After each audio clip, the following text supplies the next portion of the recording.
Hello students, आप सभी का स्वागत है आज की हमारी इस स्पोकन इंग्लिश क्लास में। जी हाँ स्टूडेंट्स, मात्र 3 चीजें सीख लो, अंग्रेजी मुंह से खुद निकलेगी, खुद से आप अंग्रेजी बोलना शुरू कर दोगे। जी हाँ स्टूडेंट्स, मात्र 3 चीजें मैं आपको सिखाने वाला हूं स्टूडेंट्स इंग्लिश बोलने के लिए, अंग्रेजी बोलने के लिए। ये 3 चीजें बहुत ज्यादा जरूरी हैं। आपने अगर एक बार इन 3 चीजों को समझ लिया, अंग्रेजी मुंह से खुद निकलेगी। जी हाँ स्टूडेंट्स, ये 3 चीजें देखिए, जब हम अंग्रेजी बोलते हैं तो हम सेंटेंसेस को बोलते हैं, और जब हम सेंटेंस बनाते हैं तो हमें 3 चीजों की जरूरत होती है। जी हाँ स्टूडेंट्स, ज्यादातर जब हम सेंटेंस बनाते हैं तो हमें 3 चीजों की जरूरत होती है। आज मैं आपको 3 चीजें समझाने वाला हूं, इसको समझ लो। इंग्लिश आसान है, अंग्रेजी आप बोल के जाओगे। 3 चीजें समझ लो। कितनी चीजें सिखा रहा हूं? 3 चीजें। जी हाँ स्टूडेंट्स, 3 चीजें सिखा रहा हूं। देखिए, सबसे पहला आपको क्या ध्यान में रखना है? सबसे पहली चीज स्टूडेंट्स, डूअर। डूअर क्या होता है स्टूडेंट्स? डूअर का मतलब होता है काम करने वाला। क्या होता है? काम करने वाला, जिसे आप सब्जेक्ट भी बोलते हो। क्या बोलते हो? सब्जेक्ट ही बोलते हो। देखो, जैसे आई मतलब मैं।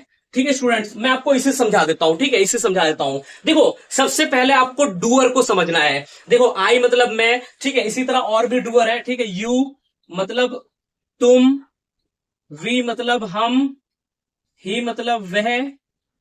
ठीक है, ऐसे और भी डूअर्स हैं। ठीक है, सब्जेक्ट, डूअर मतलब सब्जेक्ट। आपको इसमें समझना क्या है? देखो स्टूडेंट, जब आप एक सेंटेंस बनाते हैं तो इसमें 3 चीजें ज्यादा इंपॉर्टेंट रोल प्ले करती हैं। एक होता है डूअर। सबसे पहला क्या है? डूअर। डूअर मतलब subject, I we you they he she name. ठीक है, इसमें आप समझना क्या है आपको? देखो, ये मैं आपको समझा रहा हूं। देखिए, आई का मतलब मैं, ठीक है, ये तो हम सब जानते हैं। लेकिन स्टूडेंट, कभी कभार क्या होता है ना, कुछ ऐसे सेंटेंस आ जाते हैं जहां पर हम फंस जाते हैं। जैसे जैसे स्टूडेंट्स, अगर सेंटेंस क्या है? अगर सेंटेंस है मुझे, अगर सेंटेंस है स्टूडेंट्स मुझे जाना चाहिए, मुझे जाना चाहिए। अब यहां पर आई नहीं आ रहा, तो ऐसे में मुझे, अब मैं सोचूंगा यार मुझे को क्या बोलेंगे। ठीक है, अब मुझे को ऐसा तो मी बोलते हैं। ठीक है, लेकिन यहां पर क्या है? सब्जेक्ट हम आई को यूज कर रहे हैं। ठीक है, तो यहां पर क्या आएगा? आई ही आएगा। ठीक है, आई ही आएगा। मुझे जाना चाहिए, आई शुड गो। क्या होगा? I should go. तो चाहे मुझे हो, या एक एक और एग्जांपल देता हूं। ठीक है, जैसे मैंने खाना खाया था, मैंने खाना खाया था, आई एट फूड। ठीक है स्टूडेंट्स, आई एट फूड। अब यहां पर क्या आ रहा है? मैंने। लेकिन आई का मतलब क्या बताया जाता है आपको? मैं। तो आई का मतलब मैं नहीं होता, मैंने भी होगा, मुझे भी होगा। ठीक है, जब सेंटेंस बनाएंगे इस तरह। ठीक है, तुम की जगह तुमने भी होगा। ठीक है, तुमने या तुम्हें। ठीक है, तो ये आपको डूअर वाला जो सेक्शन है ये पूरा समझना है डिटेल से। ठीक है, जैसे ही का मतलब वह होता है, लेकिन जैसे हम बोलते हैं कि उसे पढ़ाई करनी चाहिए, ही शुड स्टडी, तो उसे आ गया। ठीक है, तो आपको सबसे पहला क्या समझना है? सबसे पहला स्टूडेंट्स, आपको डूअर को ढंग से समझना है, डूअर को सही से सीखना है, सब्जेक्ट को। ठीक है, इसको सब्जेक्ट को ढंग से सीखना है। इससे रिलेटेड कोई भी आपको डाउट हो मुझे कमेंट करके पूछना, मैं आपको बता दूंगा। दूसरा स्टूडेंट्स, दूसरा है हेल्पिंग वर्ब। क्या होता है स्टूडेंट्स? दूसरा है हेल्पिंग वर्ब। देखिए, हेल्पिंग वर्ब बहुत जरूरी है। जब हम सेंटेंस बनाते हैं तो हेल्पिंग वर्ब का ज्यादातर यूज करते हैं। हेल्पिंग वर्ब क्या हो गया? जैसे इज हो गया, एम हो गया, आर हो गया, ठीक है, वॉज हो गया, वर हो गया, ठीक है, डू हो गया, डज हो गया। अब स्टूडेंट्स, ये हेल्पिंग वर्ब है। ज्यादातर जब हम सेंटेंस बनाते हैं अंग्रेजी को, हम इनका यूज करते हैं। लेकिन क्या होता है ना, हम कभी ना किसी मतलब क्या होता है कि कुछ डूअर के साथ कुछ हेल्पिंग वर्ब का यूज होता है। लेकिन कई बार क्या होता है कि हम किसी डूअर के साथ कोई हेल्पिंग वर्ब लगाना चाहिए तो हम कोई और लगा देते हैं। जैसे हम जानते हैं आई वी यू दे के साथ डू लगता है। ठीक है, आई वी यू दे के साथ क्या लगता है?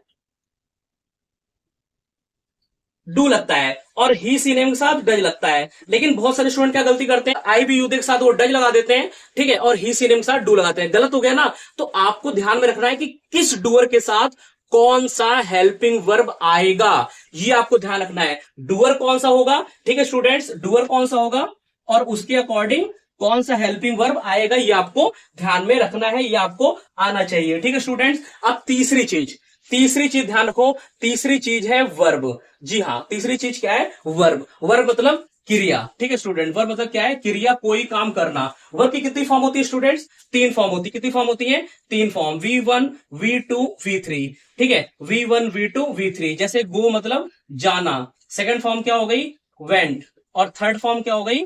गॉन। ठीक है स्टूडेंट, तो आपको इन तीनों फॉर्म की नॉलेज होनी चाहिए। अब देखिए, जब हम सेंटेंस बनाते हैं तो स्ट्रक्चर का यूज करते हैं, स्ट्रक्चर में हम डूअर का भी यूज करते हैं, हेल्पिंग वर्ब का यूज करते हैं, और वर्ब की फॉर्म का भी यूज करते हैं। तो हमें यह पता होना चाहिए कि किस स्ट्रक्चर में कौन सी वर्ब की फॉर्म आएगी। अगर हम इसको गलत बनाएंगे तो सेंटेंस ही हमारा गलत हो जाएगा। और हमें यह भी ध्यान में रखना है कि किस हेल्पिंग वर्ब के साथ कौन सी वर्ब की फॉर्म का यूज किया जाता है। तो पहली चीज हमें क्या ध्यान रखना है? डूअर। दूसरा क्या ध्यान में रखना है? Helping verb. और तीसरा क्या है? वर्ब। ये दिमाग में बैठा लो, पहला डूअर आपको आना चाहिए ढंग से, दूसरा हेल्पिंग वर्ब, और तीसरा वर्ब। ये तीनों चीजें आ गई तो सेंटेंस बनाना आसान हो जाएगा, क्योंकि ज्यादातर जो हम सेंटेंस बनाते हैं अंग्रेजी के, हम इन 3 चीजों का ही यूज करते हैं, डूअर, हेल्पिंग वर्ब और वर्ब। ठीक है स्टूडेंट, तो ये 3 चीजें अगर आपको ढंग से आ गई तो आपको अंग्रेजी बोलने से कोई नहीं रोक सकता।